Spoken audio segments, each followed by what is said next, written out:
Seguimos con más información y seguimos conversando con el viceministro de Industria. Viceministro, te comentaba hace rato fuera de cámara que de un tiempo acá parece que Paraguay se volvió favorita para los inversores. ¿Es así? Sí, así estamos viendo un crecimiento muy importante, casi 500% en cuanto a inversión, por ejemplo, a través de la ley 6090. Nosotros habíamos estimado que para este año alcanzábamos un nivel cercano a los 320 millones de dólares, pero hoy ya estamos alcanzando 212 millones de dólares hasta mayo, ¿verdad? Son 62 proyectos, 65 proyectos aproximadamente, ¿verdad? Y son 212 millones de dólares a hoy, a mayo, ¿verdad? Quiere decir de que vamos a superar la meta que nos habíamos propuesto a inicio de año y ya ahora estamos reevaluando esa meta y pensamos que podríamos llegar a 400, más de 400 millones de dólares en este periodo de tiempo, ¿verdad?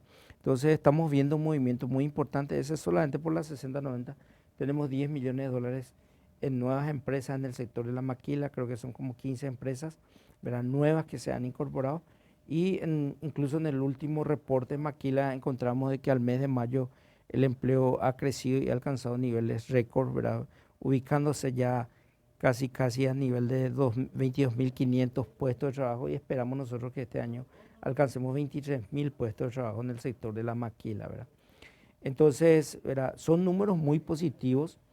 Se resintió un poco a principios de año en cuanto a lo que era producción y exportación de manufactura, creo yo, por el clima político tanto en Brasil como en Paraguay, ¿verdad? Pero ahora estamos viendo un resurgir de las inversiones, de la producción y de las exportaciones, ¿verdad? Entonces, en estos días incluso estuve conversando con un empresario y me dijo que en los próximos meses van a meter un proyecto de inversión de 40 millones de dólares para el establecimiento de una aceitera en el Chaco, ¿verdad? Y también esa novedad interesante, hoy el 10% de nuestras inversiones que estamos registrando se están produciendo en el Chaco, ¿verdad? Entonces ahí se han instalado en este momento 4 desmotadoras de algodón que tienen incluso servicios de cosechadora y, ¿verdad? Producto de este aumento de la capacidad productiva, los propios productores están tomando la decisión aparentemente de duplicar la producción de algodón para el año que viene. Estamos hablando de pasar a 100.000 hectáreas. 48.000 serían las hectáreas este año y pasarían a 100.000. Entonces vemos sectores muy interesantes que diversifican un poco nuestra producción, complejizan nuestra estructura económica y diversifican las exportaciones. Por ejemplo, hacia finales de año tuvimos la aprobación de un proyecto de origen japonés encargado de preparar como unos batchit, le llaman en términos comerciales, son como unos, digamos, unos pequeños productos de plástico que reemplazan las varillas en las estructuras hormigonadas, por ejemplo. Una innovación que se desarrolló recientemente en Japón, que ya se está produciendo acá en Paraguay para la representación en toda América Latina. O sea, desde acá cubrimos toda la demanda de América Latina. Hay 2 plantas de esa empresa, una en Indonesia y otra en Paraguay, ¿verdad? Y también estamos viendo la constitución de una planta de biocombustible, bioetanol específicamente en la zona de Cazapá. Son 110 millones de dólares de inversión. También otro caso importante es la instalación de una empresa matriz alemana que va a comprar el aceite en bruto que nosotros obtenemos a partir de la transformación de la soja y lo va a convertir en una primera fase en biodiesel, pero en una segunda fase quieren ganar escala y producir glicerina, tiene un precio altísimo en los mercados internacionales y es de uso farmacéutico. Entonces, estamos viendo inversiones muy interesantes en Paraguay que, como te decía, están complejizando un poco la estructura económica y están diversificando nuestra estructura exportadora. Estas empresas ya instaladas en nuestro país también de repente quiere decir mucho. Si se llevan una buena impresión de nosotros, luego se hacen eco de eso y pueden invitar a otros países a que vengan a hacer inversión en nuestro país. De hecho, hay un indicador muy interesante que nosotros solemos monitorear en las aprobaciones de la ley 6090.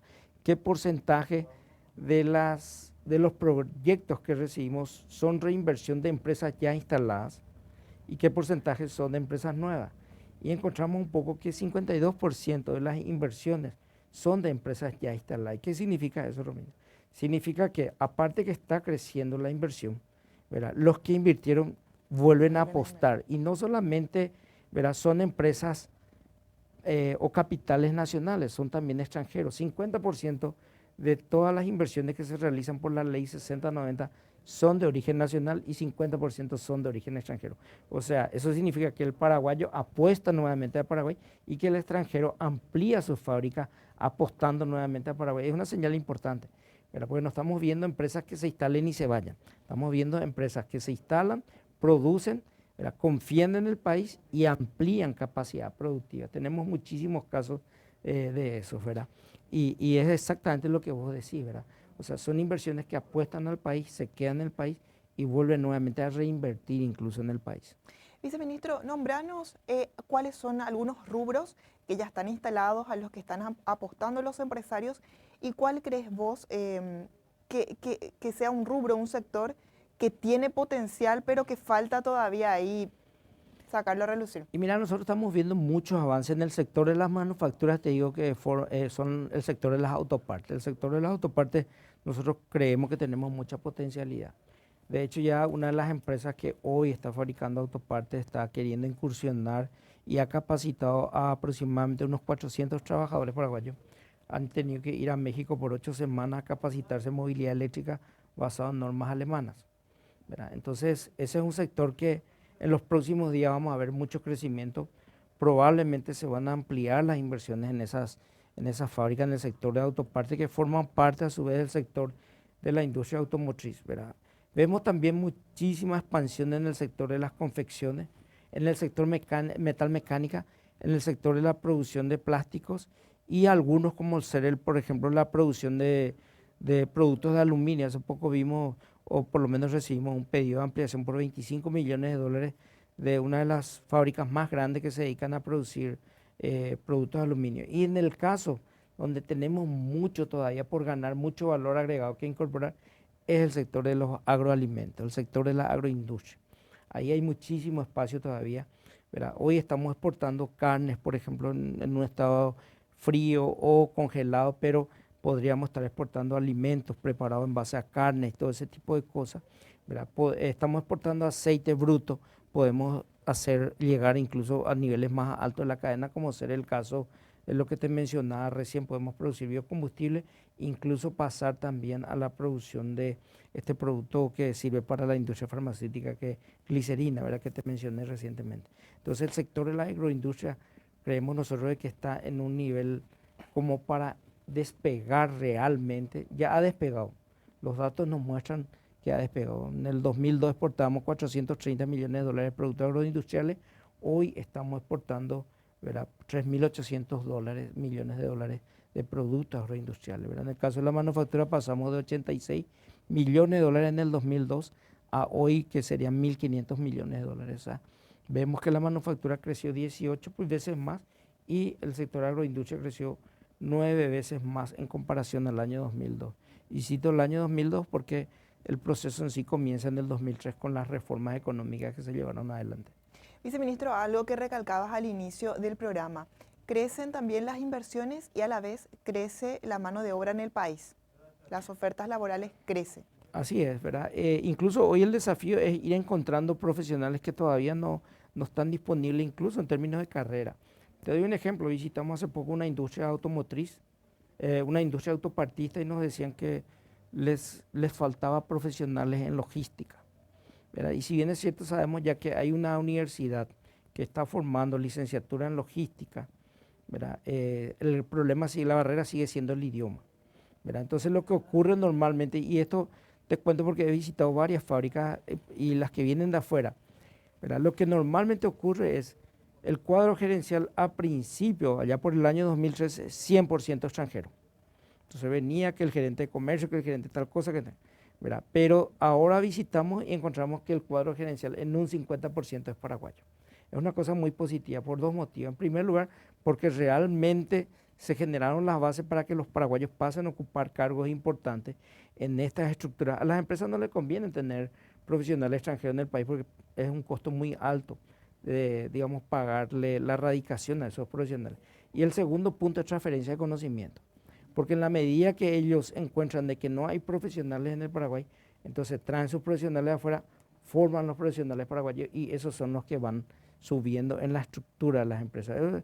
Digamos, es un mecanismo muy interesante de acelerar los procesos de formación de capital humano porque Básicamente la industrialización en el Paraguay está salteando ese requisito, pero es a través de mecanismos migratorios que facilitan, ¿verdad?, la presencia de extranjeros en el Paraguay, la transferencia de conocimiento y el ascenso corporativo de profesionales paraguayos una vez que los conocimientos se consolidan al interior de las organizaciones empresariales.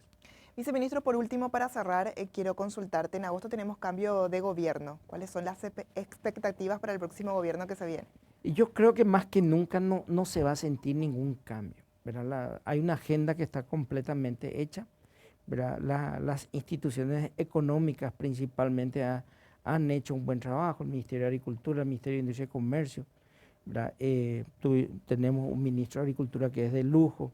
Yo particularmente considero también que tenemos un ministro de Industria que es de lujo, es una persona con una capacidad de articulación impresionante, que es quizás uno de los desafíos que tienen tanto el ministro de Agricultura como el de Industria, porque significa coordinar entre varias instituciones para alcanzar metas. La agricultura tiene un conjunto de instituciones satélites público-privados que tiene que tener esa capacidad articuladora, la misma cosa en el caso del ministro de Industria. Entonces yo no creo que vaya a haber sobresaltos, creo que van a venir tecnócratas, gente muy bien formada en este ámbito, que tengan esa capacidad de articulación y que tengan el enfoque del trabajo público-privado. Yo particularmente he aprendido mucho con el ministro Castiglioni, con quien me tocó trabajar porque no he tenido nunca esa relación tan cercana con el sector privado, pero la instrucción de él fue que todos los trabajos teníamos que hacerlo bajo el enfoque público-privado y eso significaba mucha coordinación y logramos resultados bastante interesantes, ¿verdad? Entonces creo que son las dos características que deben adornar un poco a un ministro tanto de estos sectores económicos.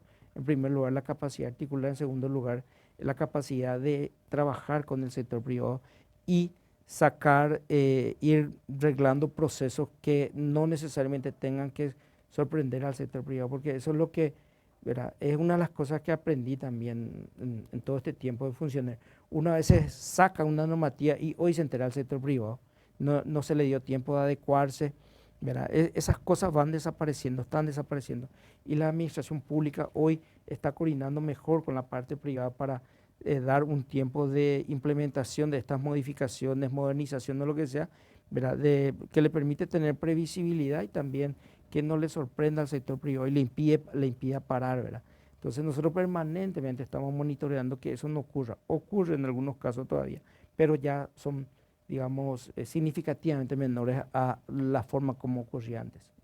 Viceministro, te agradecemos mucho la visita aquí en nuestro programa. Muchas gracias por todos los datos que nos brindaste el día de hoy. Esperamos que la industria de nuestro país pueda seguir creciendo y también agradecemos siempre tu disposición con nuestro programa. Muchísimas gracias. Gracias, Romina. Yo creo que va a seguir creciendo y va a seguir generando empleo y van a venir inversiones y, bueno, días mejores para el Paraguay.